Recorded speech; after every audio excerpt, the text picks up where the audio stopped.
On a damp and wind-harried afternoon in late November, when the light in Baker Street lay dim and grey upon the carpet, and the fire burned with that domestic cheer which to Dr. Watson's mind did more to sweeten the temper than all the nostrums in his surgery, Mrs. Hudson announced a lady so muffled in mourning that at first glance it seemed some turbaned figure from a funeral procession had lost its way into our rooms.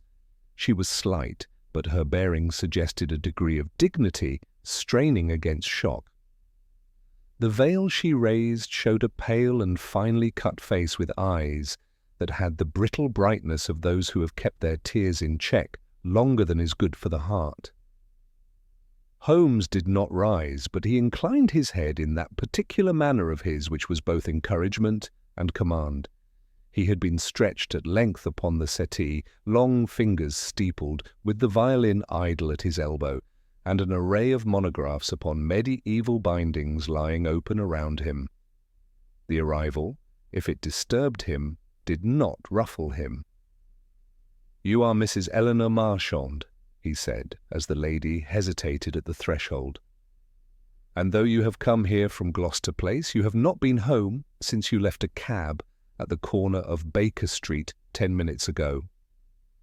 Watson would have interposed a gentle apology for his friend's abruptness, but he had long learned that such thrusts of insight, delivered at the outset, often steadied the nerves of those who came to us with their troubles, for they bespoke competence more loudly than any display of civility could do. The lady's gloved hands tightened upon one another. "Yes," she said, and her voice had the flatness of exhaustion. "I am Eleanor Marchand. Mr. Holmes, I beg you to assist me. My husband, Lionel Marchand, died last evening in his study. The police say it was suicide. They are wrong. They are wrong, and they look at me as though—" Her composure fractured for an instant. Watson motioned her to the chair nearest the fire and poured a measure of brandy. She accepted it without protest, and the colour came faintly back into her cheeks. Holmes, having with a slight motion of his hand indicated that she should speak only when she was ready, took up one of the monographs, peered at a woodcut of an illuminated page, then set it down again, his gaze returning to our visitor with that curious focus which seemed to strip all irrelevance from a scene. "Pray tell us precisely what occurred," he said. She drew a breath that trembled less than the last. "My husband was a banker. He had, I believed, no enemies. He returned from the city at his usual hour and dined with me and my nephew, Arthur Lennox, who has been staying with us these 3 weeks. Mr. Marchand retired to his study at 9:15. The doors were locked at past, and he was found at 10. Her mouth folded in upon itself. She steadied it. "Forgive me. He was found at 10 o'clock by our butler, Grimble, lying upon the Turkey carpet by the hearth. The windows were closed. The door was locked upon the inside. There was a glass near his hand, and upon the desk, lay this." She reached within the folds of her mantle and produced a small, black-edged envelope. Even before Holmes took it between thumb and forefinger, Watson had noticed its peculiarity. The mourning border was unusually broad. The wax seal was as black as jet, and bore the impression of a bird, possibly a crow or raven, picked out in a crude intaglio that suggested the work of a signet not professionally cut. Holmes brought it close to the lamp. The sheen of the wax was dull, as if a little soot had settled upon it. "Addressed to you," he remarked, "and delivered yesterday." She nodded. "At noon. It was not posted. There was no stamp, no mark. Grimble says a boy in a shabby cap brought it, and vanished almost before he could close the gate." "And its contents?" With a nervous gesture, she drew from the envelope a card, no larger than a visiting card, likewise bordered in black. Upon it, in a neat but rather old-fashioned hand, stood a single sentence. Watson, leaning over, read the words and felt an involuntary chill. You shall be a widow by vespers." "It is monstrous," she whispered, "monstrous and insolent. I showed it to my husband, but he laughed and said that city men anger tradesmen and journalists with equal vigour, and tossed it on the mantel, where I found it again when the police came." Holmes examined the card with such thoroughness that Watson fancied no fibre of its paper was safe from his perception. He held it close, sniffed it very slightly, then slid it back into its envelope and laid it upon the table with a deliberation that told his friend he had learned from it at least as much as he had expected. "Mr. Lestrade has the case," Mrs. Marchand added, with a darting glance which suggested she had heard the name pronounced in our rooms before. "He insists that my husband took prussic acid. He says that there is a smell, an odour like bitter almonds in the study. He says that because my husband's will named me beneficiary, and because there is a young woman, a Miss Avery, who—" The words failed her. "He says the note is your common threatening nonsense, and that if I am not implicated, then it must be my nephew who has debts. Sir, I tell you that my husband was not a man to take his own life, nor would he have penned any message to me so cruelly timed." "Miss Avery?" Holmes's tone was so flat that it asked a question without appearing to do so. "She is a music teacher. She has given me lessons twice a week. Mr. Marchand, I believe, assisted her uncle with a small loan some months ago. Lestrade believes much that is untrue." Watson, who, with the memory of the bitter almond odour rising in his own mind, had not yet recovered from the immediacy of that black-edged sentence, observed that Holmes's eyes had moved, not to the lady's face, but to her cuffs and the minute fraying at the seam of her glove. He had no doubt that deductions were proceeding there which would later unroll themselves like a print from the dark room. "Let us be precise," Holmes said gently. "At what hour did you last see your husband alive?" "A few minutes past 9. He kissed me in the corridor and said I must not practice in the drawing-room, as he had figures to review, and the sound of the piano interfered with his arithmetic. He was always good-humoured. He locked the study door at 1:30, as is his habit." She paused, as though bracing herself against the weight of recollection. "At 10 o'clock, when he had not rung for tea, Grimble knocked. There was no answer.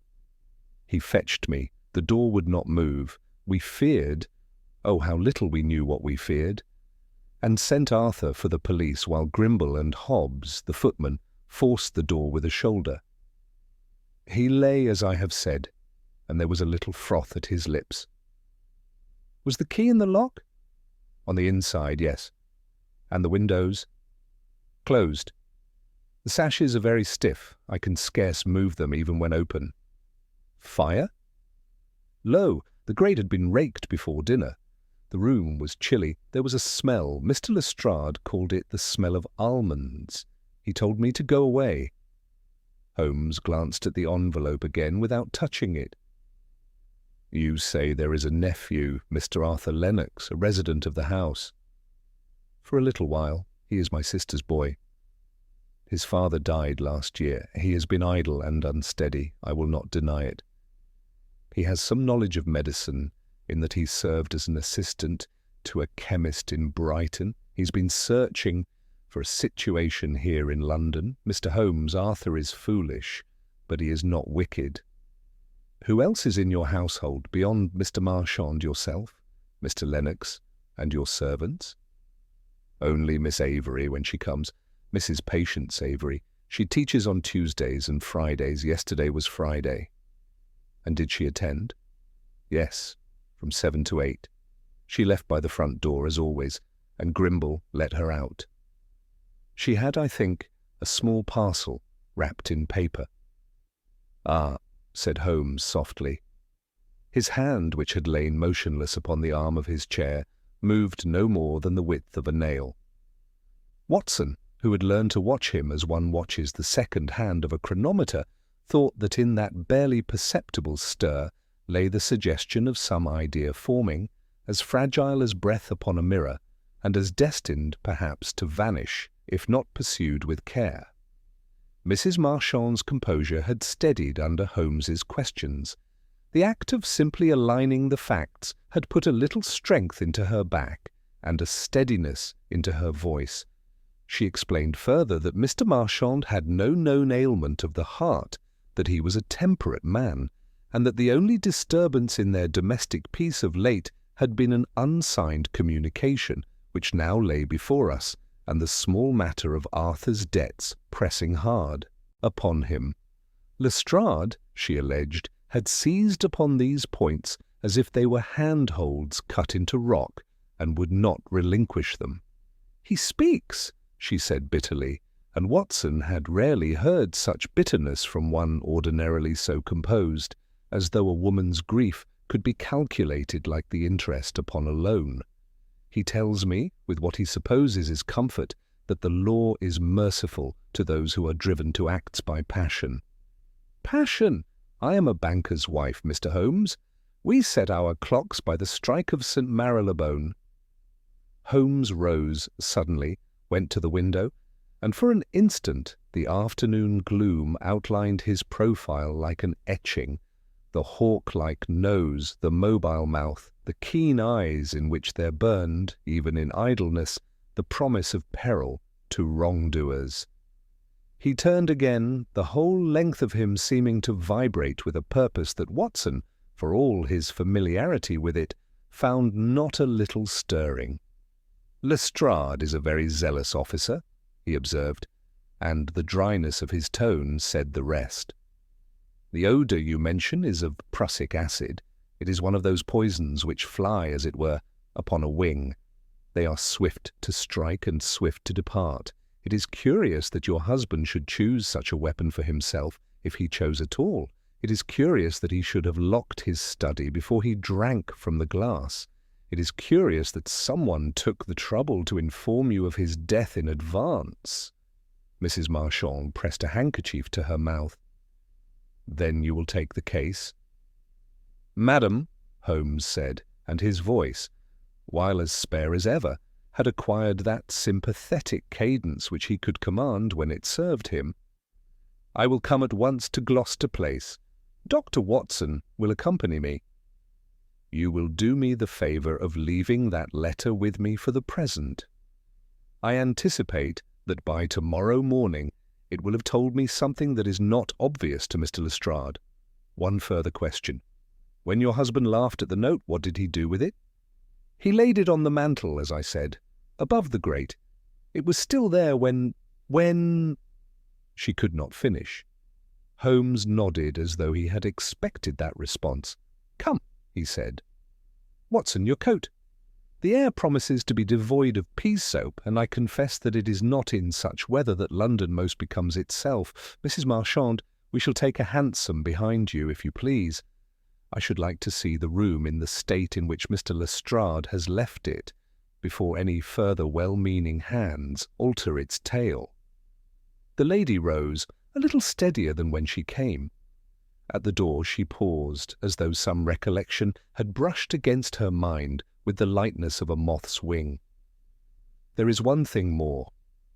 When the note was first put into my hand, I thought the card smelled faintly, very faintly, of violets, and that may be my imagination."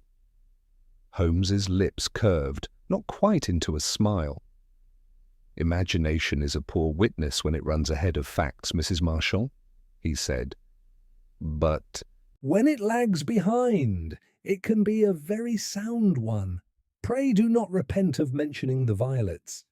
When she had gone, Watson struggled into his greatcoat and found Holmes regarding the black-edged envelope with an expression which, in another man, would have been called relish. He slipped it into his pocket-book with the lightness of a conjurer palming a coin, took up his hat, and the two of them descended to the street, where the lamps were beginning to prick through the gathering dusk.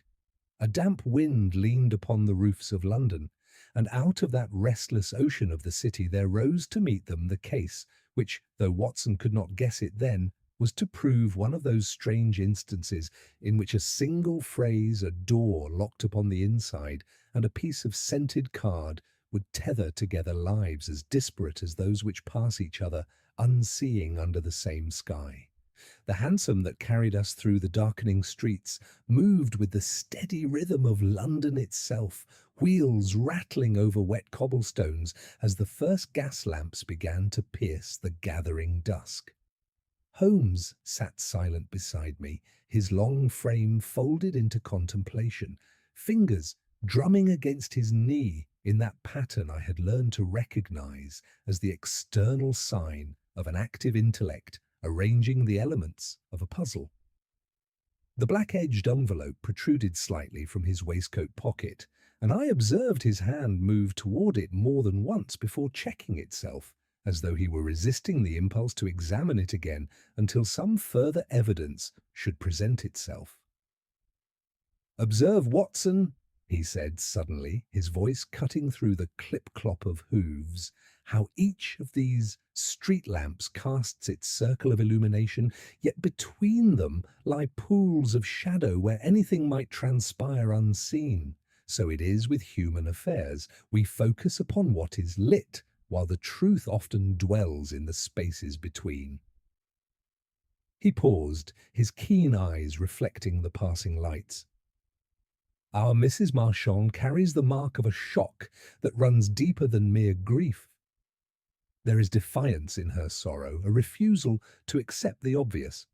Gloucester Place proved to be one of those solid Georgian establishments which speak of prosperity without ostentation, its brick facade unmarked by any sign of the tragedy that had occurred within. A constable stood at the gate, stamping his feet against the November chill, and the yellow gleam of gaslight in the windows suggested that life, however disrupted, continued through its accustomed channels. Mrs. Marchand's carriage had arrived before us, and she waited upon the steps with the patient air of one who has learned that grief must accommodate itself to the machinery of official inquiry. The door was opened by a thin, grave man whose very posture suggested long years of service. This was Grimble, the butler who had discovered the body. His eyes, though respectful, held a flicker of apprehension as they rested upon Holmes. Within the marble-tiled hall, we found our old acquaintance Lestrade, his sharp features wearing that expression of barely concealed irritation which invariably appeared when Holmes arrived at a scene he had already pronounced closed. "So you have come, Mr. Holmes," said he, with that dry civility which he reserved for occasions when he believed his case secure. "I warn you, you will find nothing here to contradict common sense. The doctor makes it death by prussic acid, a glass at the elbow, a locked door, and a clear motive in a young gentleman with debts. The facts are plain enough, and they point in only one direction." Holmes made him a little bow that was almost affectionate. "My dear Lestrade, if it is a banquet of common sense, I shall dine heartily, though I find that facts, however plain they may appear, sometimes reveal unexpected complexities when viewed from a different angle. Pray lead on." The study lay at the rear of the house, a chamber of masculine comfort now imbued with the heavy atmosphere of sudden death. Rich mahogany panelling lined the walls, shelves of leather-bound books reached toward the ceiling, and a massive desk dominated one corner. The air was still thick with that sickly fragrance I knew too well, the ghost of bitter almonds, and beneath it, so faint one might have missed it, save for Mrs. Marchand's earlier observation, a breath like violets after rain. Holmes moved through the scene with the deliberate pace of a naturalist examining specimens, his keen eyes missing nothing. He knelt beside the dark stain upon the turkey carpet, produced his magnifying glass, and studied the fibres with an intensity that suggested he was reading a text written in a language known only to himself. The outline of where Lionel Marchand had fallen was still visible, marked by the disturbance in the rugs pile, and that eloquent, darker patch which spoke of violence. "The body was removed to the bedroom," Lestrade observed. "We interfered with nothing else. The key was found upon the inside of the door, turned to the 8 o'clock position. The windows were closed and latched. Whatever occurred here, it occurred without outside interference."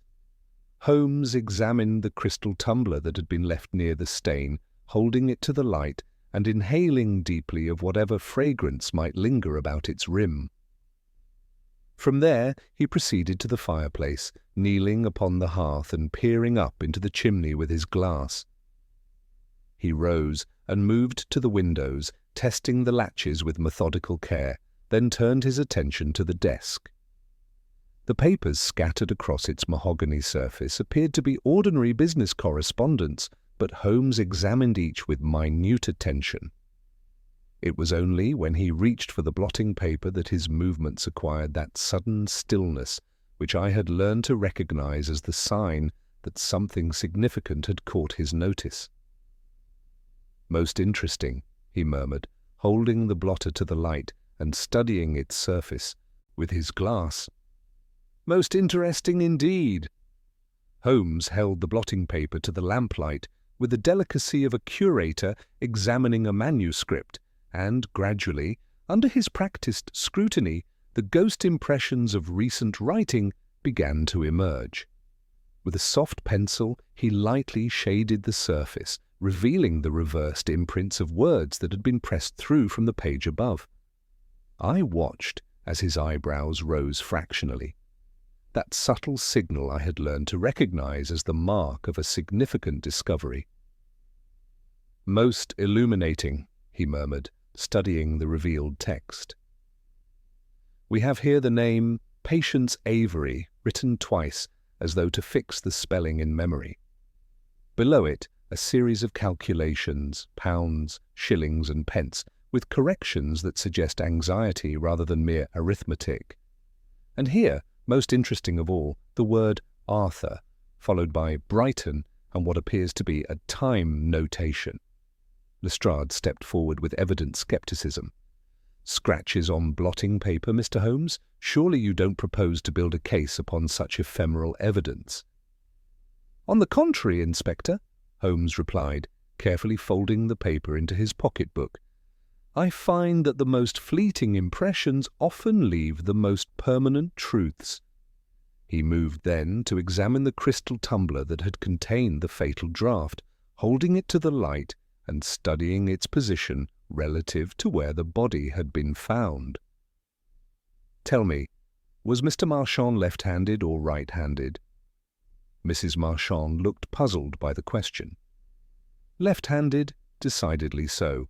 He often complained that the world was designed for right-handed people, particularly when writing at his desk." Holmes nodded with satisfaction. "Yet this glass, from which he allegedly drank his final measure, was positioned to the right of where he fell. A curious detail for a left-handed man choosing his own method of departure." He knelt beside the dark stain upon the carpet, examining it through his magnifying glass with minute attention. "The pattern of the stain suggests he fell forward, toward the fireplace, not backward toward the desk where the glass waited." "A dying man does not observe the niceties of table placement," Lestrade protested, though his voice carried less conviction than before. "Perhaps not," Holmes agreed mildly, rising and moving to examine the damaged door-frame.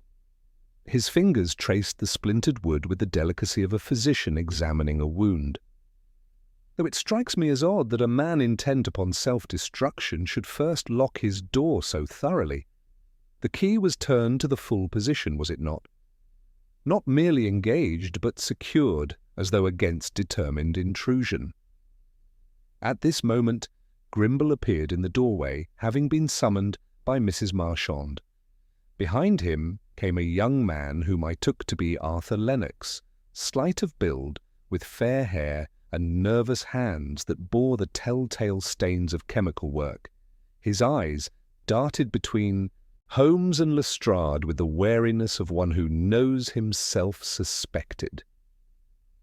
"Mr. Lennox," Holmes said, his tone conversational, "I understand you assisted in forcing the door. A difficult task, I imagine, given how securely it was locked."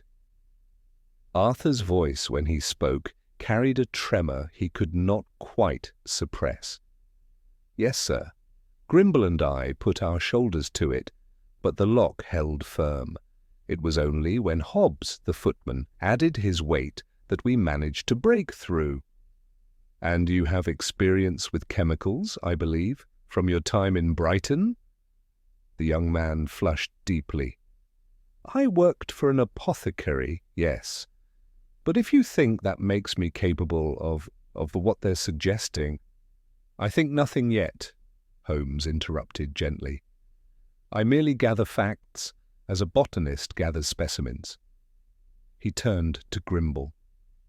"You mentioned yesterday that the messenger who brought the threatening note was a boy with ink-stained fingers. Printer's ink, you said?" "Yes, sir.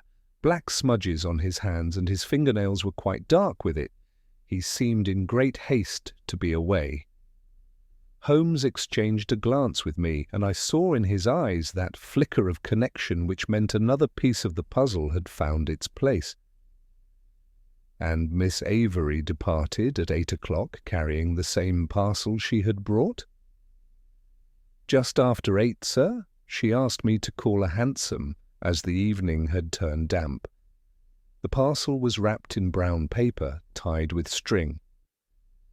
Holmes moved to the window and tested the latches with methodical care. They were indeed stiff, requiring considerable force to move, and showed no signs of recent disturbance. The glass itself was clouded with condensation from the contrast between the warm room and the November chill outside. "One final question, Mr. Lennox," Holmes said, turning back to the young man. "Your uncle's habits in this room? Did he often work late into the evening?" "Nearly every night, sir. He would lock himself in after dinner and remain until well past 10. Aunt Eleanor used to say he was married to his ledgers as much as to her." Holmes stood very still for a moment, his keen gaze moving from the desk to the mantelpiece to the locked windows, and finally to the door through which we had entered. When he spoke again, his voice carried that note of quiet satisfaction which I had learned meant the preliminary examination was complete. "Thank you all. I believe I have seen what this room has to tell us, for now." He moved toward the door, then paused. "Mrs. Marchand, I should be grateful if no one disturbed this study until tomorrow. The smallest detail may yet prove significant." As we prepared to leave, Holmes cast one final glance about the chamber where Lionel Marchand had met his end. "Watson," he said softly, "observe how death, like truth, often wears a mask. Our task is to see beneath it." We departed Gloucester Place with Lestrade's confident pronouncement ringing in our ears that the case was as clear as print, with young Arthur Lennox the obvious culprit. Yet as our hansom rattled through the gaslit streets toward Baker Street, I observed that Holmes wore that particular expression of quiet skepticism which I had learned to associate with cases where the obvious solution proved to be merely the first layer of a more complex deception. "The drawing-room yielded as much intelligence as the study," Holmes remarked, settling back against the worn leather of our seat. "Did you observe Mrs. Marchand's manner when speaking of Miss Avery? There was a careful quality to her words, as though she were painting a portrait while deliberately omitting certain details." I confessed that I had noticed a certain restraint in the lady's description of her music teacher. "She seemed almost protective of Miss Avery, despite the circumstances." "Precisely. And yet the evidence suggests that Miss Avery's circumstances have grown increasingly desperate. A £50 loan is no trifling matter for a music teacher, particularly one supporting an invalid uncle. The monthly repayments Mrs. Marchand mentioned would represent a considerable portion of such a woman's income. Holmes drew the black-edged envelope from his pocket and examined it once more in the flickering light of the passing street lamps. "Note the quality of the paper, Watson. Good, but not exceptional. The sort one might purchase at any respectable stationer's shop. Yet the seal bears the mark of deliberate theatricality. Someone wished this message to be memorable, to fix itself in the mind of its recipient. And the scent of violets that Mrs. Marchand detected? Ah, that is perhaps the most telling detail of all. Violets are not a scent one associates with anonymous threats, are they? It suggests a feminine hand, or at least someone who has been in close contact with such a perfume." He paused, his keen eyes reflecting the gaslight. "Consider also young Lennox's observation about Miss Avery's demeanour yesterday evening. Her pallor, her distraction, her careful handling of that mysterious parcel. Back in our familiar sitting room, with the fire casting dancing shadows upon the walls, Holmes spread the blotting paper upon the table and subjected it to careful examination under his magnifying glass. The impressions we had glimpsed at Gloucester Place stood out more clearly in the steady lamplight. The name Patience Avery written twice, the calculations in pounds and shillings, and most intriguingly, the notation Arthur Brighton, followed by what appeared to be a time. "These are not random jottings," Holmes observed, his voice carrying that note of satisfaction which marked a significant deduction. "They represent deliberate planning. Someone, presumably Marchand himself, was calculating sums related to Miss Avery, while simultaneously making note of Arthur's connection to Brighton. The question is whether these calculations represent assistance he was planning to offer, or debts he was contemplating calling in." I leaned closer to examine the impressions. Could Marchand have discovered something about Miss Avery's circumstances that troubled him? It is entirely possible. A banker's instincts for financial irregularity are finely honed, and a man who has made one loan might well investigate before making another. Holmes set down his glass and moved to the window, gazing out into the fog-shrouded street. "But there is another possibility, Watson, one that casts the entire affair in a different light, which is that these calculations were not made by Marchand at all, but by someone who wished us to believe they were. The blotting paper shows clear impressions, suggesting the writing was pressed firmly, perhaps too firmly, for a man making casual notes. And the positioning of the glass, the excessive security of the locked door, the convenient presence of Arthur with his chemical knowledge and pressing debts, it all fits together with the precision of a stage play." Holmes turned from the window, his eyes bright with the fire of the hunt. "No, Watson, I begin to suspect that we are dealing with a mind of considerable cunning, one that has constructed an elaborate fiction designed to point suspicion in a predetermined direction. The black letter was not merely a threat, it was the opening move in a game of chess, designed to establish the narrative of supernatural warning followed by inevitable doom." "Then you believe Arthur innocent?" "I believe Arthur convenient. Tomorrow we shall call upon Miss Patience Avery and discover what secrets lie beneath that careful exterior. For I suspect that the lady who carries the scent of violets may prove to hold the key to this entire mystery." The fire settled in the grate with a soft whisper, and outside the fog pressed against our windows like the breath of the city itself, holding its secrets close until morning should come to reveal them. The morning brought with it that peculiar clarity which follows a night of London fog, and I found Holmes already at work in our sitting room, surrounded by an array of chemical apparatus that suggested he had been conducting experiments since before dawn.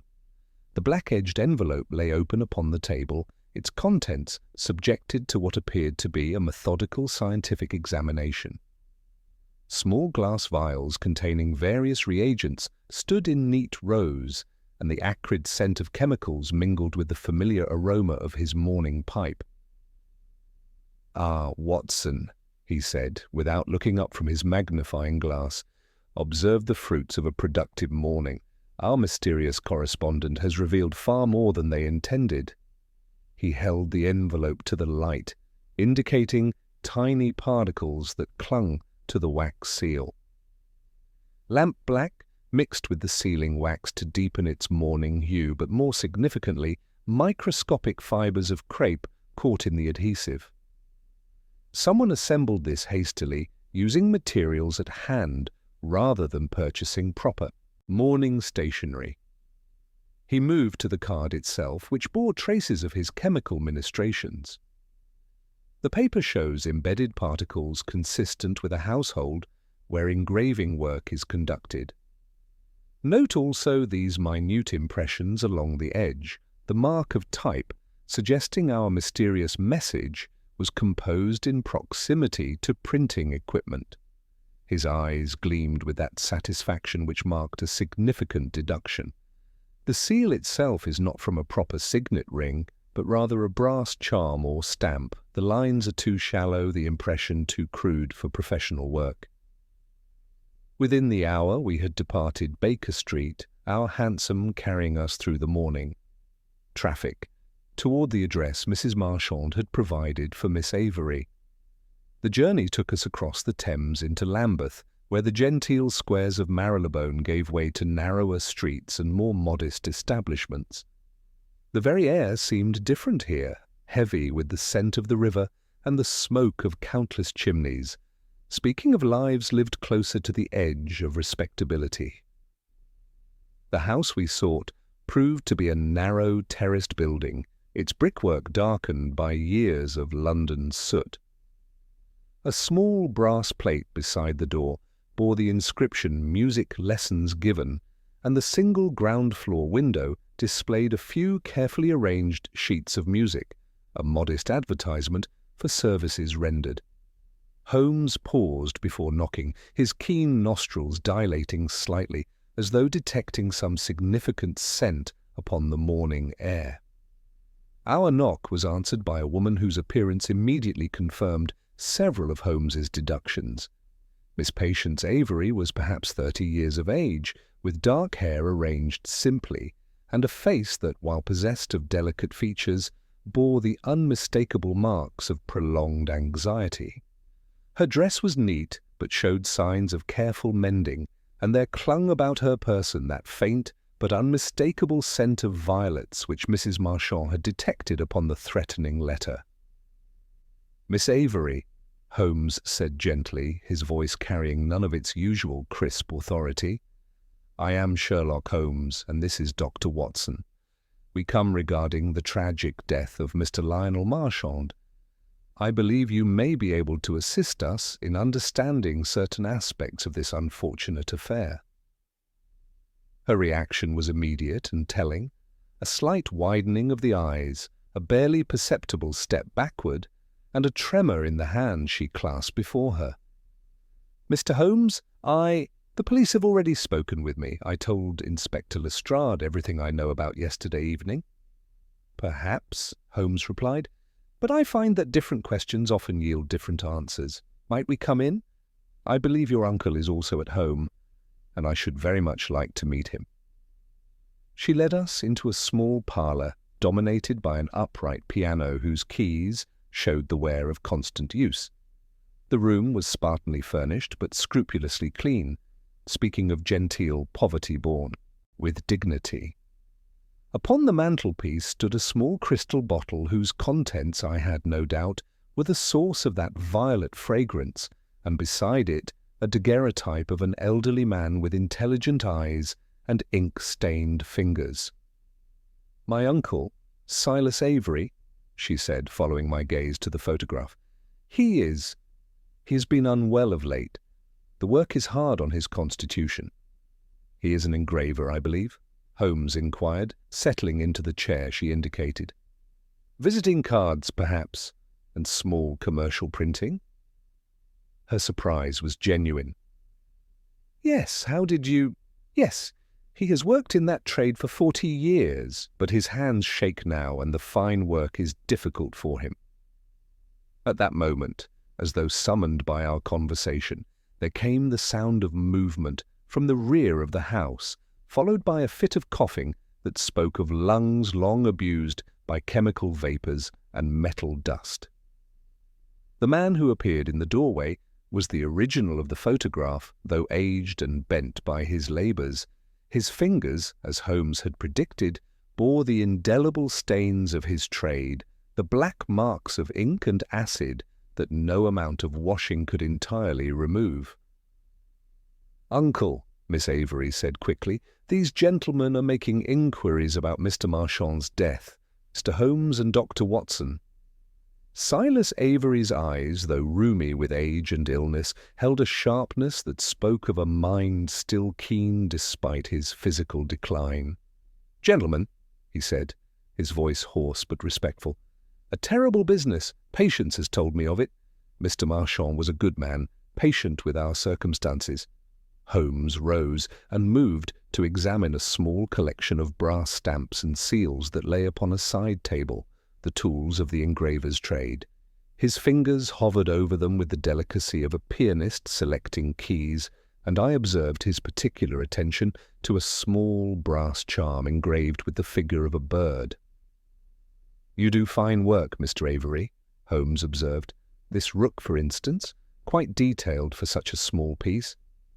The old man's face flushed with pride despite his evident discomfort. 40 years at the trade, sir. Though my hands are not what they were, I can still manage the smaller commissions." Holmes turned back to Miss Avery, who had grown increasingly pale during this exchange. "You mentioned to Inspector Lestrade that you left Gloucester Place at 8 o'clock yesterday evening, carrying a parcel. The contents, if you please." "Music," she said quickly, perhaps too quickly. "New compositions I had brought for Mrs. Marchand to consider. She decided against purchasing them." "And yet," Holmes said softly, "Grimble observed that you departed with the same parcel you had brought. If Mrs. Marchand had declined the music, surely you would have left it with her." Miss Avery's composure, already strained, began to crack visibly. Her hands trembled as she pressed them together, and when she spoke, her voice was barely above a whisper. "Mr. Holmes, I fear I have not been entirely truthful. The circumstances, my uncle's illness, our debt, they have driven me to actions I would never have contemplated in better times." Holmes leaned forward with that intense focus which marked the moment when scattered facts began to coalesce into pattern. "Miss Avery, I believe you know more about the events of yesterday evening than you have yet revealed. The black-edged letter that arrived at Gloucester Place bore the scent of violets and was delivered by a boy with ink-stained fingers. Your uncle possesses both the materials and the skill to have created such a document. The question that remains is why such a thing should have been deemed necessary." She looked from Holmes to her uncle, and in that glance I read a story of desperation, loyalty, and perhaps love driven to dangerous extremes. When she spoke again, her voice carried the weight of a confession long held back. "Mr. Holmes," she whispered, "I fear that in trying to save those I love, I may have destroyed us all." The confession that trembled upon Miss Avery's lips seemed to carry with it the weight of weeks of accumulated fear and desperation. She pressed her hands together until the knuckles showed white, while her uncle sank deeper into his chair, his ink-stained fingers gripping the worn fabric of the arms. Holmes maintained that expression of patient attention which I had learned to recognize as the sign that truth was about to emerge from its carefully constructed hiding places. "Mr. Holmes," she began, her voice barely above a whisper, "what I am about to tell you will confirm your worst suspicions of our character, but I swear by all that is sacred that we never intended harm to come to Mr. Marchand." She drew a shuddering breath. "The threatening letter, We created it. Uncle and I, in our desperation, conceived this wicked scheme." Her uncle attempted to speak, but a fit of coughing seized him, the harsh sound echoing in the small parlour, like the rattle of autumn leaves. When he could breathe again, his voice was hoarse with emotion. "She should never have been driven to such measures. The fault is mine, Mr. Holmes, my failing health, my inability to work as I once did." Miss Avery continued with growing urgency, as though the words themselves were a burden she could no longer bear. "Mr. Marchand had been generous to us initially. The £50 Mrs. Marchand mentioned was only the beginning. When Uncle's condition worsened and the medical expenses mounted, when his hands began to shake too badly for the fine engraving work, Mr. Marchand advanced additional sums. By last month, our debt had grown to nearly £200. Holmes leaned forward slightly, his keen eyes fixed upon her face. "A substantial sum for a music teacher and an aging engraver?" "Indeed, sir. Uncle's pride was wounded by our dependence, and he began to speak of ending his life rather than continue as such a burden. I grew desperate, Mr. Holmes. I went to Mr. Marchand's office in the city 3 weeks ago and begged him to forgive the debt entirely. I told him of Uncle's despair, of my fears for his life." "And his response?" "He was kind but firm. He said that forgiveness of such a sum would set a dangerous precedent, that other borrowers would expect similar treatment. He offered instead to extend the terms indefinitely, but insisted that some token payment must be made each month to preserve the appearance of a proper business arrangement." Her voice broke slightly. "That was when I conceived this terrible plan." Silas Avery found his voice again, though it trembled with shame. "I created the letter, Mr. Holmes, set the type myself, used the old crape from a mourning band we had stored away. The rook seal, that was a fancy I carved years ago for a client who never paid. We thought it would make the threat seem more official, more menacing." "Your intention was to frighten Mr. Marchand into reconsidering your debt?" "Nothing more than that," Miss Avery said quickly. "We thought if he believed his life was in danger from some unknown enemy, he might be distracted from his business affairs, or perhaps more inclined toward mercy. It was foolish, wicked even, but we never intended actual harm." Holmes rose and moved to examine the brass seal upon the side table, holding it to the light with that methodical precision which marked his investigation of crucial evidence. "And the delivery was arranged through one of the local boys?" "Ned Pike, a neighbour's son. We paid him a few pence to run the errand, told him nothing of the contents. He knew only that he was to place the letter in the butler's hands and leave quickly." "The parcel you carried when you departed Gloucester Place yesterday evening?" Miss Avery's cheeks flushed with embarrassment. "I told Inspector Lestrade it contained music, but that was not entirely true. It held the materials we had used, the remaining crape, the type, the wax. I meant to dispose of them to ensure there was no trace of our deception, but I was so unnerved after leaving the house that I simply brought them home." Holmes returned to his chair, his fingers steepled in that characteristic pose which indicated that crucial connections were forming in his mind. "Tell me precisely what occurred during your lesson yesterday evening, Miss Avery. Every detail may prove significant." The lesson proceeded normally from 7 to 8 o'clock. Mrs. Marchand was in good spirits, though she seemed somewhat distracted. Mr. Marchand was in his study, as was his custom. I did not see him during the lesson itself. She paused, her brow furrowing with concentration. But as I was leaving, after Grimble had seen me to the door, I realized I had forgotten my sheet music on the piano. I returned to retrieve it, and as I passed the study door, I heard voices within. Holmes's attention sharpened perceptibly. "Voices? More than one?" "Yes, sir. Mr. Marchand, was speaking to someone, his voice raised in what sounded like anger or distress. I heard him mention the shares quite distinctly and then Brighton, followed by what sounded like a crash, as though something had fallen or been thrown. "And what did you do?" I paused, naturally being concerned. But then the voices lowered, and I thought it was not my place to interfere in what was clearly a private matter. I retrieved my music quickly and left again.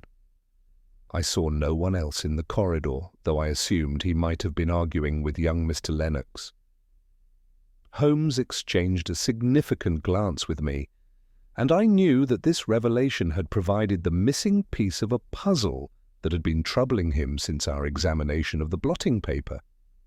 The mention of shares and Brighton connected directly to the impressions we had discovered, suggesting that Arthur Lennox's connection to that seaside town was far more significant than we had initially supposed. "Miss Avery," Holmes said, his voice carrying a note of gentle authority, "I believe you are telling the truth about your intentions regarding the threatening letter. It was indeed a desperate measure born of financial distress and family loyalty, designed to frighten rather than to harm. However, I fear that your innocent scheme has become entangled with a far more sinister plot, one that has used your theatrical warning as a convenient mask for murder." The word fell into the small parlour like a stone dropped into still water, sending ripples of shock across both faces before us. Miss Avery pressed her hand to her mouth, while her uncle's breathing became laboured and irregular. "Murder, Mr. Holmes," she gasped, "but the locked room, the evidence of suicide, all carefully arranged to create that impression," Holmes replied, grimly. "Someone has played a very deep game indeed, Miss Avery. Your letter provided the perfect foundation for a narrative of supernatural warning, followed by inevitable doom. But the true drama, as you have just revealed, began after you departed Gloucester Place.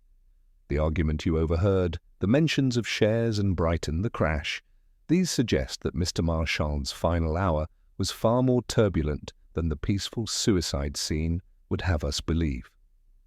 Holmes rose, his movements carrying that sense of purpose which marked the moment when scattered facts began to coalesce into a coherent pattern.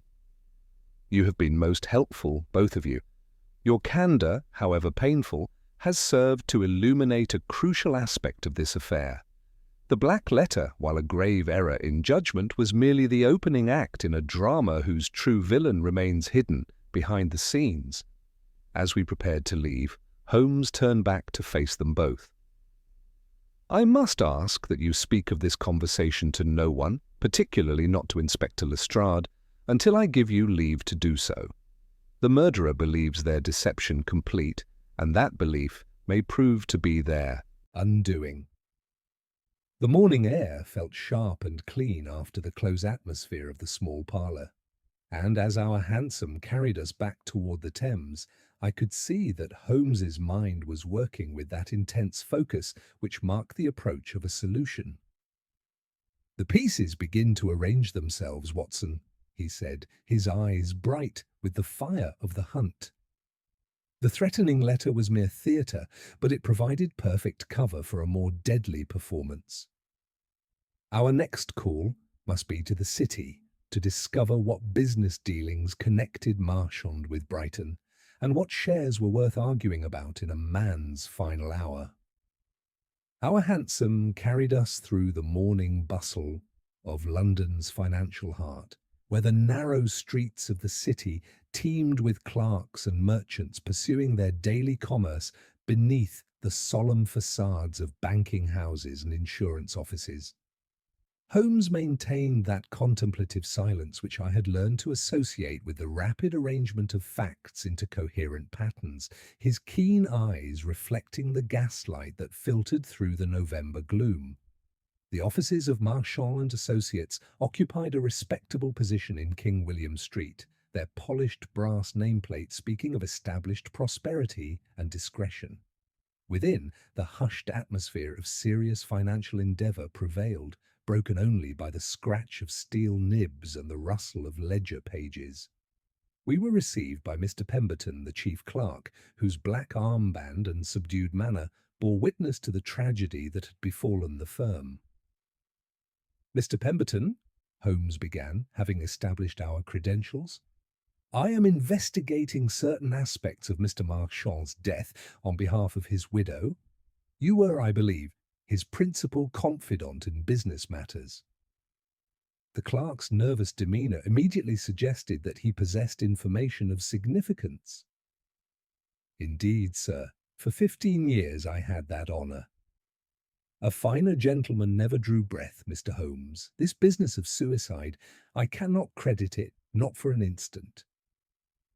"Your reasons?" "Mr. Marchand was not a man given to despair, sir. Even when difficult investments turned sour, he spoke only of cutting losses and moving forward prudently." Pemberton glanced toward his employer's closed office door. "There was also the matter of the young gentleman who called yesterday afternoon. Most agitated he was, demanding to see Mr. Marchand on urgent business."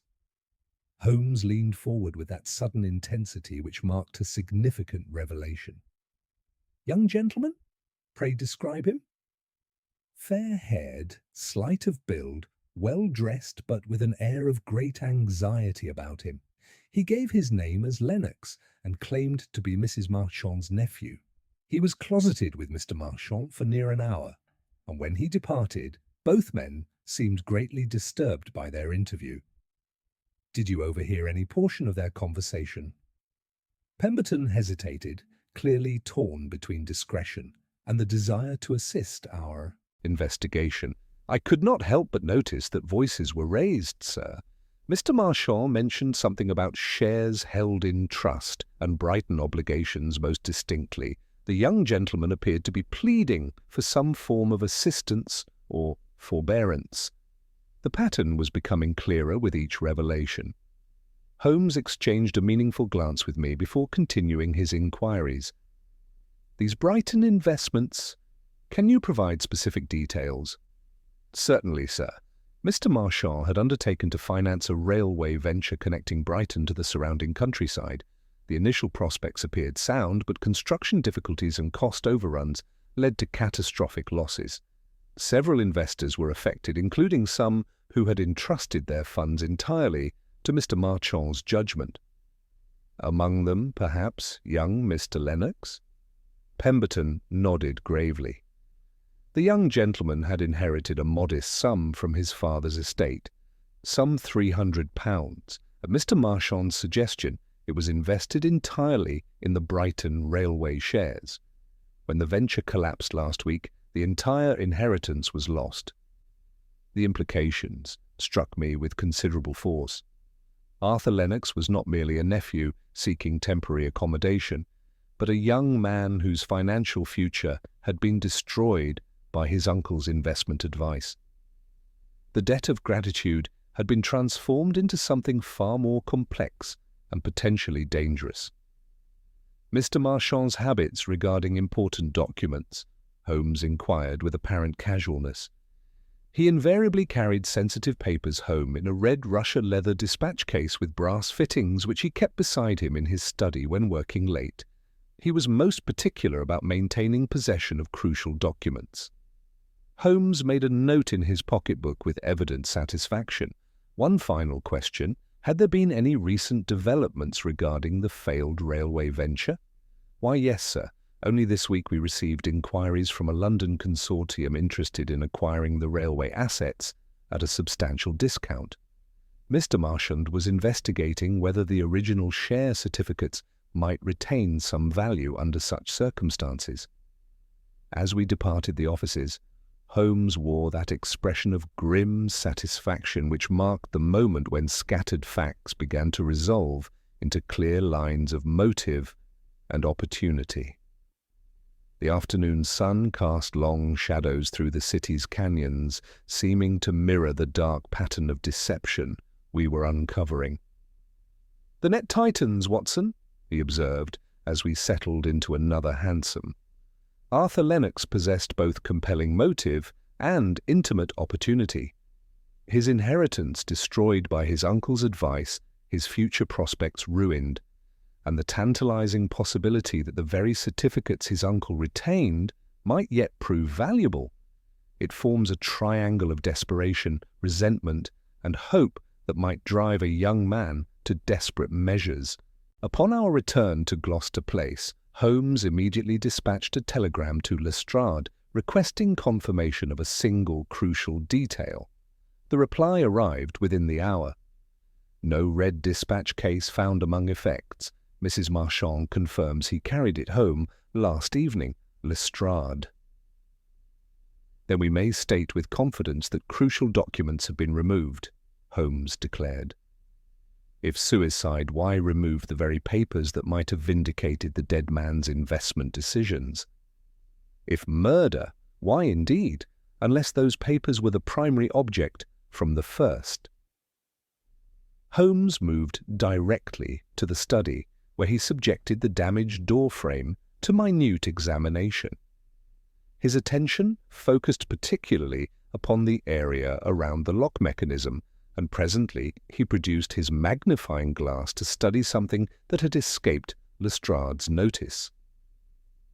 "Most illuminating," he murmured, and from a narrow gap between the doorframe and the wall he extracted a short length of waxed black thread with a tiny hook fashioned at one end. "Observe, Watson, the implement by which our supposed suicide managed to lock his door from the outside."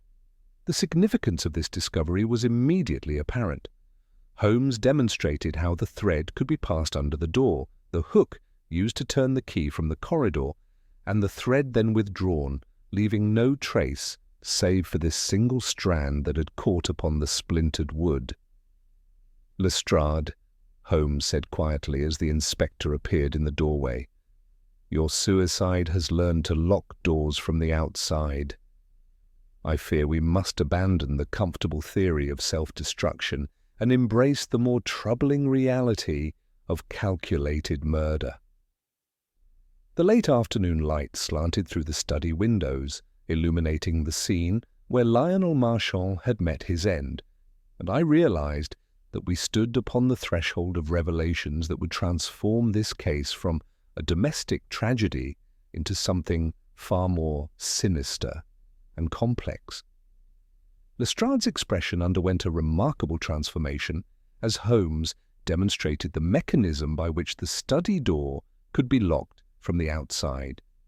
The inspector examined the waxed black thread with mounting consternation, his confident certainty giving way to that grudging acknowledgment which appeared whenever my friend's deductions proved irrefutable. The neat theory of suicide, so comfortably established, had been shattered by this single, eloquent piece of evidence. "Murder, then," Lestrade conceded, though his voice carried a note of stubborn determination. "But the evidence still points to young Lennox.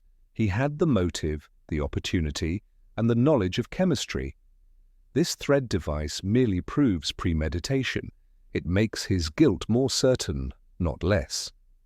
Holmes inclined his head with that deceptive mildness which I had learned to recognize as the prelude to significant revelation.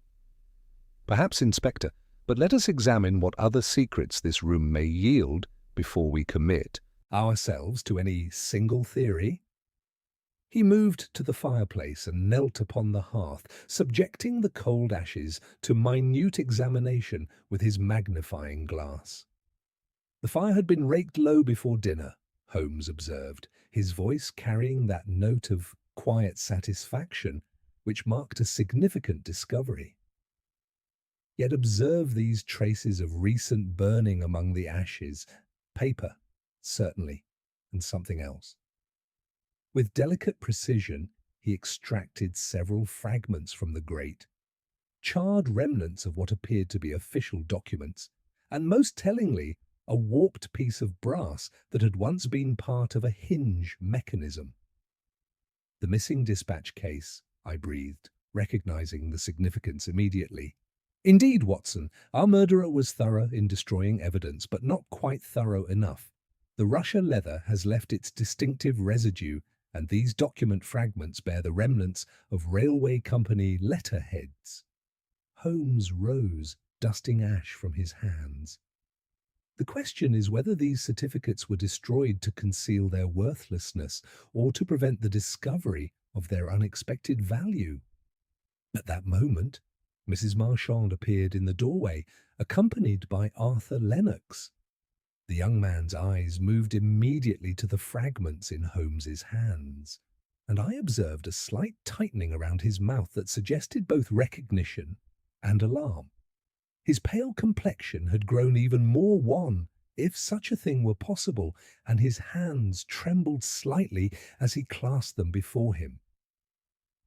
"Arthur," Mrs. Marchand said gently, "Mr. Holmes wishes to ask you some additional questions about yesterday evening." Holmes stepped forward with that deceptively casual manner which often preceded his most penetrating inquiries. "Mr. Lennox, I understand you visited your uncle's office yesterday afternoon. Mr. Pemberton described it as a matter of some urgency." Arthur's response came perhaps a fraction too quickly.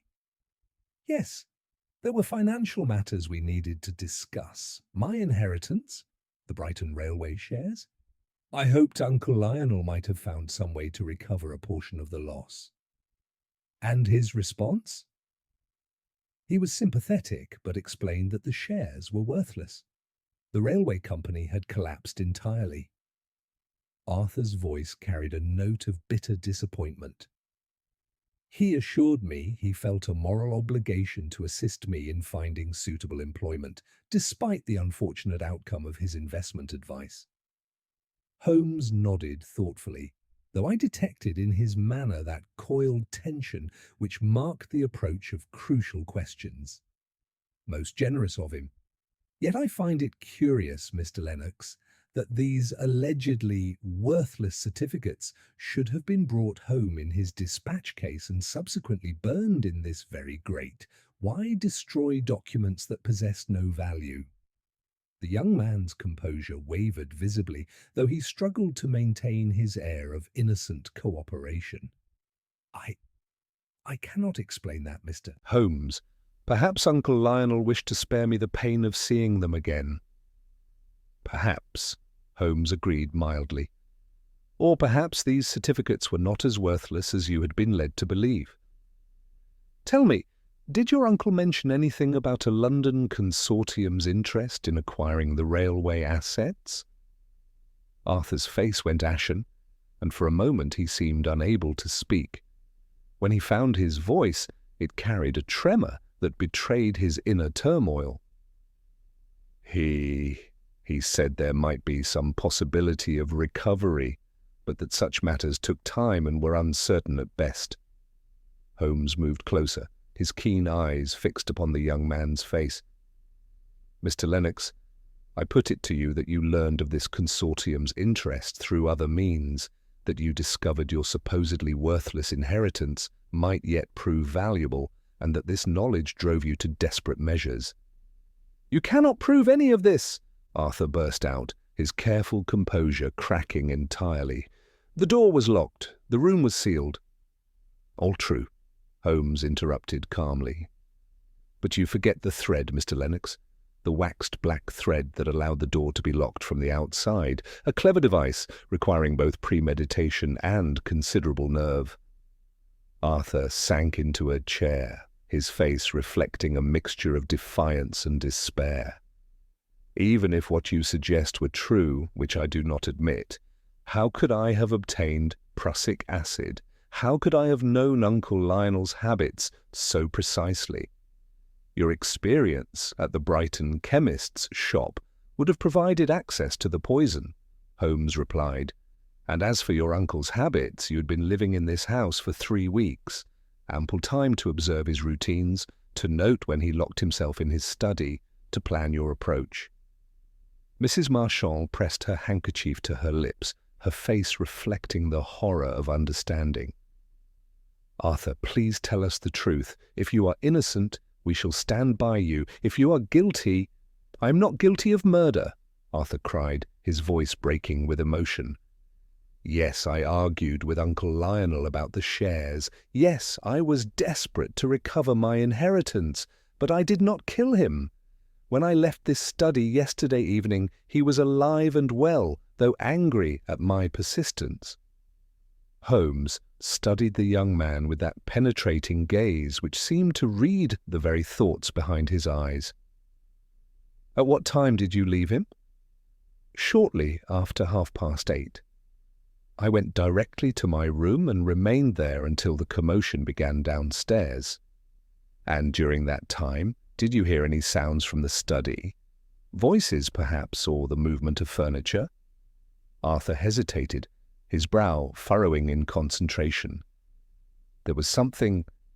Around 9 o'clock, I heard what sounded like raised voices, though I could not make out the words. I assumed Uncle Lionel was conducting business with a late caller. Holmes exchanged a significant glance with me, and I knew that this revelation had provided another crucial piece of the puzzle. A caller after 9 o'clock, most irregular for a man of your uncle's habits. I thought so too, Arthur admitted, but I was in no mood to investigate. I was too consumed with my own troubles to concern myself with Uncle Lionel's business affairs.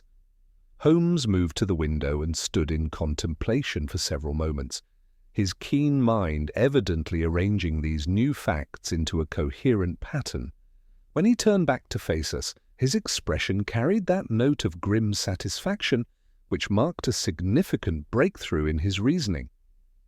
"Gentlemen," he said quietly, "I believe we are dealing with a crime of considerably greater complexity than we initially supposed. The missing dispatch case, the burned certificates, the carefully staged suicide, all point to a mind of exceptional cunning, one that has used young Mr. Lennox's desperate circumstances as a convenient screen for murder and theft." Lestrade stepped forward, his face reflecting both confusion and growing interest. "Then you believe Arthur innocent?" "I believe Arthur convenient," Holmes replied. "The perfect suspect, motive, opportunity, and just enough guilty knowledge to appear culpable.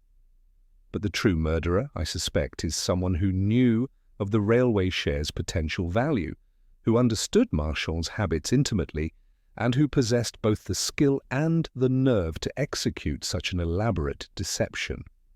Holmes moved toward the door, his manner carrying that sense of purpose which marked the moment when scattered facts began to resolve into clear lines of investigation. "Inspector, I suggest you maintain surveillance on this house while Watson and I pursue certain inquiries in the city. Our murderer believes their deception complete, but I suspect they will soon attempt to profit from their crime, and when they do, we shall be waiting."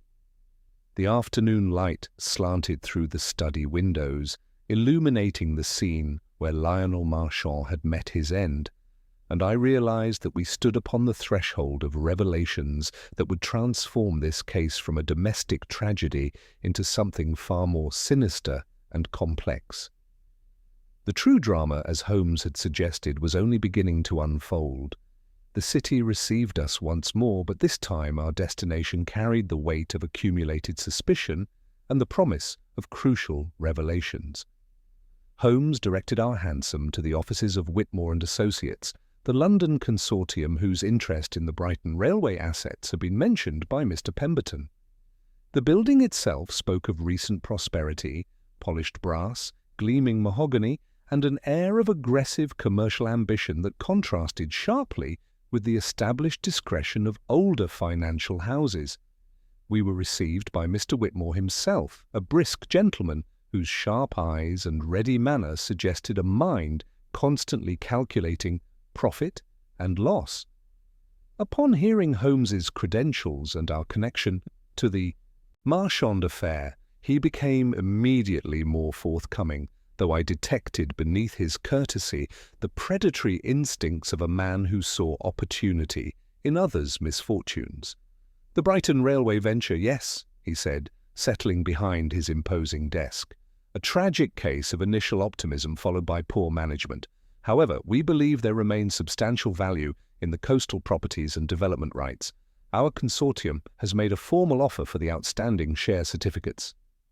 Holmes leaned forward with that deceptive casualness which often preceded his most significant inquiries. "What sum did your offer represent, Mr. Whitmore?"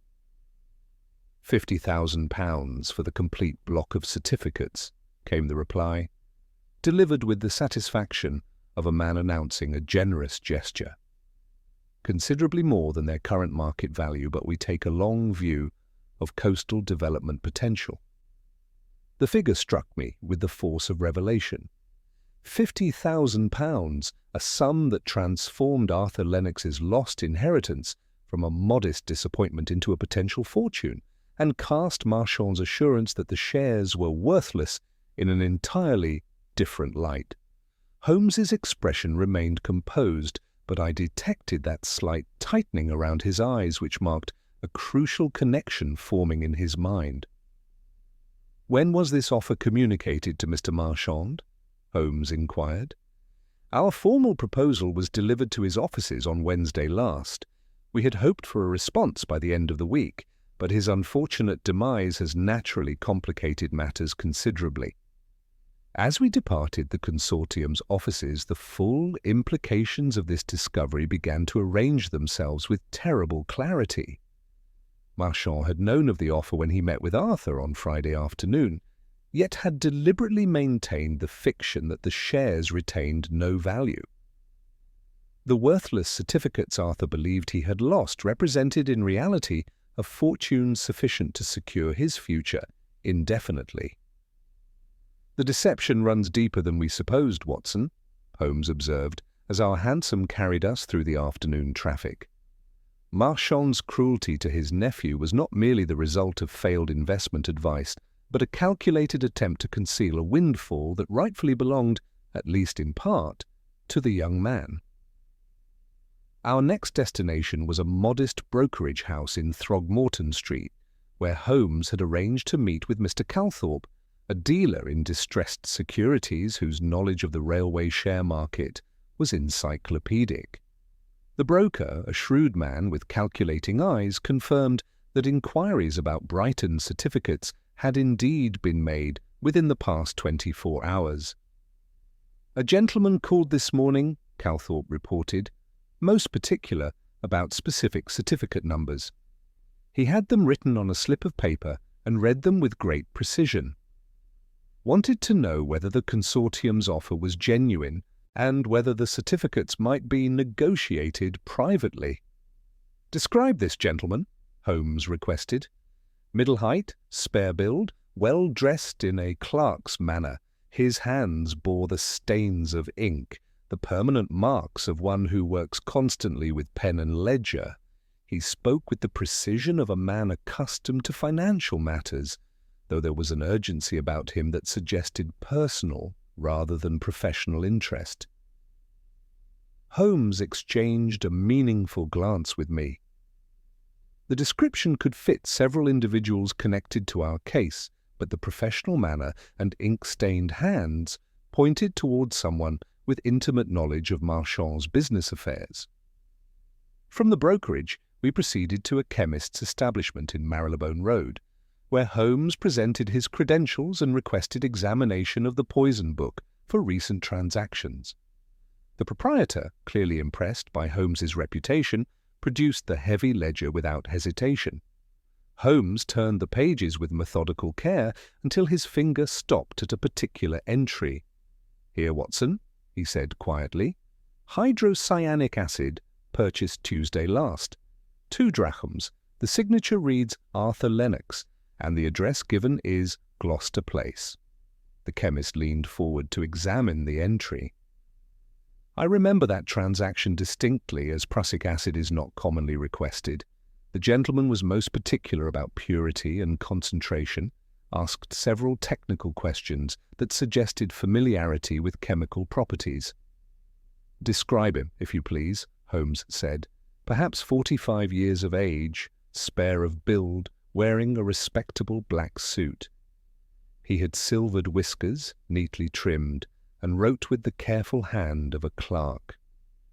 There was about him a faint odour of carbolic, as though his hands had been recently and thoroughly scrubbed. Holmes closed the ledger with evident satisfaction, though his expression had grown increasingly grim. Someone has used young Lennox's name to purchase the means of murder while taking care to disguise their own appearance sufficiently to avoid immediate recognition. The carbolic scent suggests medical or chemical knowledge, an attempt to eliminate any trace evidence from the hands. As we returned to Baker Street, the pattern of deception was becoming clear with each revelation. The murderer had not merely killed Marchand for the railway certificates, but had constructed an elaborate framework designed to ensure that suspicion would fall elsewhere while they profited from their crime. The threatening letter had provided perfect misdirection. Arthur's desperate circumstances had made him an ideal suspect, and the staged suicide had been calculated to close the case quickly and quietly. "The question now, Watson," Holmes said as we ascended to our familiar sitting room, "is how to force our cunning adversary into the open. They believe their deception complete, their crime perfectly concealed behind a facade of suicide and family discord. But every criminal, however clever, possesses one fatal weakness, the inability to resist the fruits of their crime." Holmes moved immediately to his desk and began composing a series of telegrams with that rapid precision which marked his moments of decisive action. "We shall provide our murderer with an irresistible opportunity to claim their prize, Watson, and when they reach for it, we shall be waiting." The fog was beginning to gather in the streets below, and I realized that we stood upon the threshold of the case's climax. Holmes had identified not merely the method and motive, but the identity of Marchand's killer. Now came the most dangerous phase, drawing the murderer into the open where justice could finally be served. Holmes's telegrams departed Baker Street like arrows loosed from a master archer's bow, each one calculated to reach its target with precision. As the November fog thickened outside our windows, he explained his strategy with that quiet satisfaction which marked the final movements of his most intricate games. "Our murderer, Watson, has constructed what he believes to be the perfect crime," Holmes observed, settling into his chair with deliberate calm. The threatening letter provided misdirection, young Lennox offered a convenient suspect, and the staged suicide promised to close the case with minimal investigation. But every criminal, however clever, possesses one fatal weakness, the inability to resist the fruits of their labor. He drew deeply on his pipe, the smoke curling about his aquiline features like incense before an altar of justice. "Consider the psychology of our adversary. He has killed for £50,000 worth of railway certificates, destroyed the evidence of his crime, and watched suspicion fall upon others. Yet he cannot profit from his theft while the case remains active. My telegrams have created an irresistible dilemma. The suggestion that additional certificates have been discovered will force him to act, either to secure them or to ensure they cannot implicate him." The bait Holmes had set was elegantly simple. Through carefully placed intermediaries, word had been circulated that a portion of Marchand's railway certificates had been recovered from an unexpected source, and that interested parties were invited to a private verification at the offices of Whitmore and Associates the following evening. The location was perfect, neutral ground where a nervous criminal might feel secure enough to emerge from hiding. By 8 o'clock the next evening, Holmes had transformed himself into Mr. Harrison, a junior clerk empowered to examine documents on behalf of the consortium. His usual sharp features were softened by spectacles and side whiskers, his commanding presence diminished by the stooped posture of a man accustomed to ledgers rather than adventure.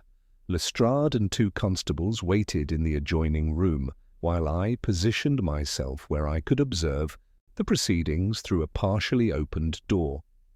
The offices of Whitmore and Associates lay quiet in the gaslight, their usual commercial bustle replaced by an expectant hush.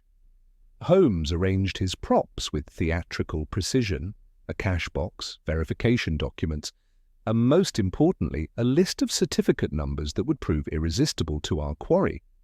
The trap was set. Now came the waiting.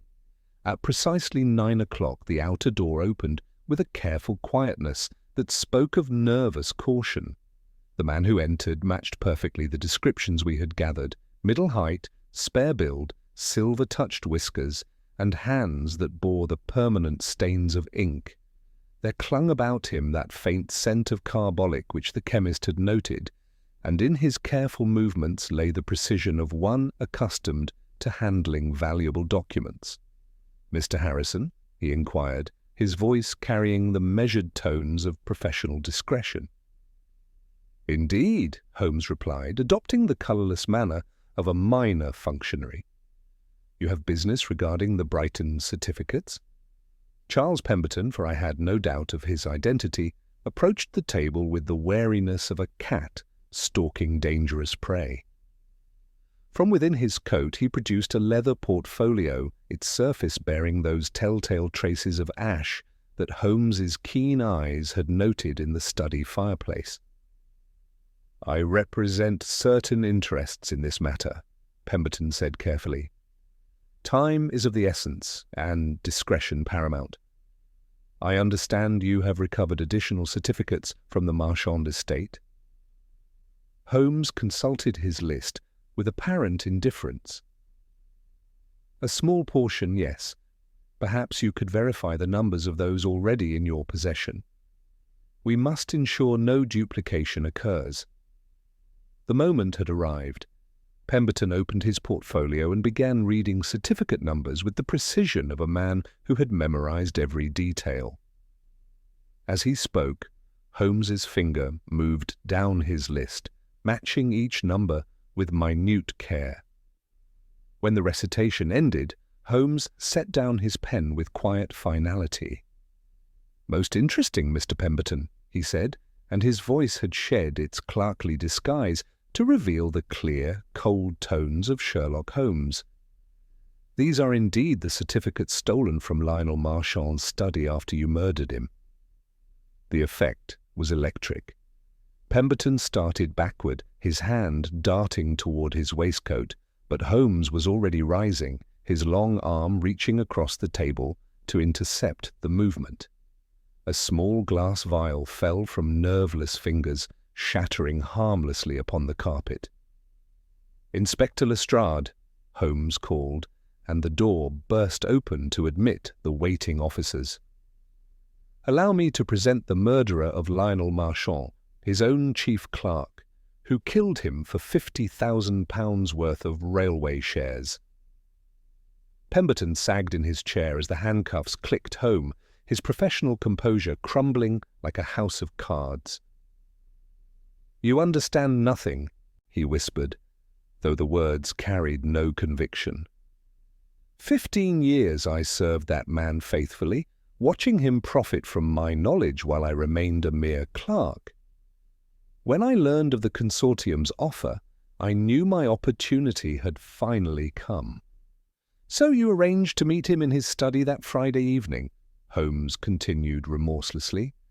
"You had prepared the prussic acid purchased under Arthur Lennox's name to ensure suspicion would fall upon him. The argument Miss Avery overheard was your attempt to coerce Marchand into sharing the windfall. When he refused, you struck." "It was never meant to be murder," Pemberton cried, his voice breaking with desperation. "I wanted only to frighten him, to force him to recognize my years of loyal service, but he laughed and said I was a fool to think those shares worth anything. He had hidden the consortium's offer from everyone, even from his own nephew." The confession poured from him with the force of long-suppressed guilt and rage. He described how the struggle had begun when Marchand threatened to dismiss him, how the prussic acid had been administered in the heat of anger, and how he had then constructed the elaborate deception of suicide to conceal his crime. The locked door, the burned certificates, the positioning of the glass, all calculated to create the appearance of self-destruction, Holmes observed. You even used the threatening letter that Miss Avery and her uncle had created as additional misdirection, knowing it would suggest supernatural warning followed by inevitable doom. As Lestrade led the broken man away, Holmes stood in contemplation beside the scattered evidence of greed and betrayal. The fog pressed against the windows like the breath of the city itself, holding its secrets until justice could be served. "Another case closed, Watson," he said quietly, removing his disguise with methodical care. "Though I confess there is little satisfaction in exposing such base motives, Pemberton's crime was born not of passion or desperation, but of simple avarice, the most sordid of human failings." The gaslight flickered as we prepared to depart, casting dancing shadows that seemed to echo the complex web of deception we had finally unravelled. Tomorrow would bring vindication for Arthur Lennox and peace for Mrs. Marchand, but tonight belonged to the quiet satisfaction of justice served and truth revealed in all its harsh clarity. The following morning found us once more in the familiar drawing-room of Gloucester Place, where the oppressive atmosphere of suspicion had lifted like fog before the dawn. Mrs. Marchand received us with a dignity that had weathered the storm of tragedy and false accusation, while Arthur Lennox stood beside the hearth with the bearing of a young man who had looked into the abyss and emerged, if not unscathed, then certainly unbowed. Inspector Lestrade, present at Holmes's invitation, wore the expression of a man preparing to swallow a particularly bitter draught of professional humility. "Ladies and gentlemen," Holmes began, taking his accustomed position where all might observe him, "you have been patient with a most complex deception, and I believe you deserve to understand precisely how Charles Pemberton constructed his elaborate fiction of supernatural warning and inevitable doom." He moved to the window, his keen eyes reflecting the morning light as he began his methodical reconstruction. The scent of bitter almonds told us immediately that prussic acid had been employed, a swift poison that leaves little trace save that ghostly fragrance. But why should a man bent upon self-destruction first secure his door with such excessive care, then place his glass where his left hand could not readily reach it? These details spoke not of despair, but of theatrical staging. Holmes produced the waxed black thread we had discovered in the doorframe, holding it to the light with scientific precision. Here lay the key to our locked room mystery. This device, requiring both premeditation and considerable skill, allowed the door to be secured from the corridor. Pemberton, with 15 years of observing his employer's habits, knew precisely when Marchand locked himself in his study each evening. Mrs. Marchand leaned forward, her voice carrying the weight of painful understanding. "Then Charles was admitted freely to the house?" "Indeed, madam. Your butler knew him well. A chief clerk, calling upon urgent business, would naturally be received. The argument Miss Avery overheard was not between your husband and your nephew, but between employer and employee. The words shares and Brighton were not casual references, but the very heart of their dispute." Holmes turned to Arthur, his expression carrying both vindication and sympathy. "Your uncle had discovered the consortium's offer of £50,000 for the railway certificates. The same shares he had assured you were worthless. Pemberton, privy to all business correspondence, knew of both the offer and your uncle's cruel deception. He saw his opportunity for wealth and revenge combined." Arthur's face reflected the complex emotions of one learning that his beloved uncle had betrayed him, even as another man had murdered him. "The certificates, I believed, lost forever, were worth a fortune, Mr. Lennox. Pemberton's crime was born of this knowledge. He purchased the prussic acid, using your name, counting on your chemical background and desperate circumstances to make you the perfect suspect. The carbolic scent, the chemist noted, was his attempt to cleanse his hands of any trace evidence. Holmes moved to the study door, indicating the damaged frame. On Friday evening, after Miss Avery's departure, Pemberton arrived with the consortium's offer, demanding his share of the windfall. When your uncle refused, perhaps even mocked his clerk's presumption, the confrontation escalated to violence. The crash Miss Avery heard marked the beginning of their fatal struggle. Lestrade cleared his throat uncomfortably. The locked room, the positioned glass, the burned dispatch case, all calculated to create the appearance of suicide? Precisely, Inspector. Pemberton administered the poison in the heat of anger, then methodically staged the scene. The glass, placed by Marchand's right hand, though he was left-handed, suggested a sudden, desperate act. The thread device secured the door from outside, creating our impossible locked room.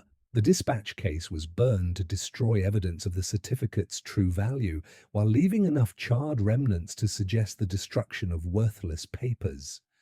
Holmes paused, his gaze moving to each face in turn. But Pemberton's greatest stroke of fortune was the black letter created by Miss Avery and her uncle. Their innocent theatrical threat provided perfect misdirection, supernatural warning followed by inevitable doom. He could not have orchestrated such a convenient narrative, but he seized upon it masterfully. Mrs. Marchand pressed her handkerchief to her lips, and we nearly condemned an innocent man while the true murderer walked free. The trap at Whitmore and Associates proved his undoing, Holmes continued. Greed, having driven him to murder, compelled him to claim his prize. When faced with the recovered certificates, he could not resist revealing his intimate knowledge of their numbers, knowledge only the thief could possess. As our explanations concluded, Arthur stepped forward with newfound dignity. Mr. Holmes, I owe you not merely my freedom, but my life. How can such a debt ever be repaid? By living it well, Mr. Lennox, Holmes replied, gently. Your inheritance, far from being lost, will now provide the foundation for an honourable future. Let that be monument enough to justice served. The morning sun streamed through the windows of Gloucester Place as we prepared to depart, casting away the last shadows of the mystery that had nearly destroyed an innocent man. Mrs. Marchand's gratitude was profound but quietly expressed, while Arthur's relief manifested in a renewed vitality that spoke well for his prospects. Back in our familiar sitting room at Baker Street, Holmes settled before the fire with his violin, drawing from its strings a melody that seemed to weave together themes of deception and revelation, of guilt exposed and innocence vindicated. The music filled the air with haunting beauty, as though the very notes were purging the last remnants of Pemberton's elaborate fiction from our minds. Another demonstration, Watson, he observed, setting aside the instrument, that the most complex deceptions often conceal the simplest motives.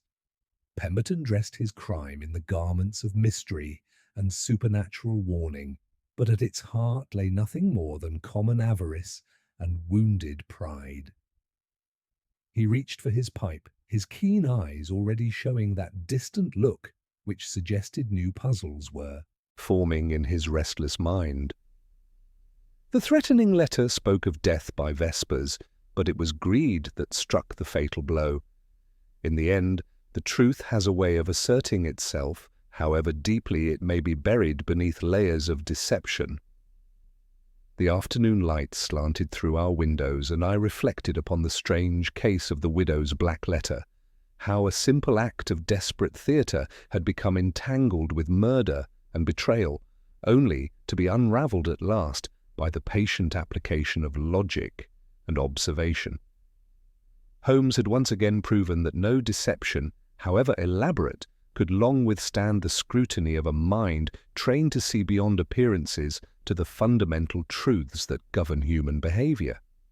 As the fire settled in the grate and the familiar sounds of Baker Street resumed their comforting rhythm, Holmes glanced at the morning's correspondence with renewed interest. "Here, Watson," he said, indicating a telegram bearing a Highland postmark, "is word of a curious matter involving a missing crofter and a bagpipe that plays itself in the dead of night. Scotland in winter. What say you to a change of scenery?" I smiled, knowing that the great detective's appetite for mystery was as inexhaustible as London's capacity to provide it. The case of the widow's black letter had reached its satisfying conclusion, but already new adventures beckoned from the mists of the Northern Highlands, promising fresh challenges for the finest analytical mind of our age.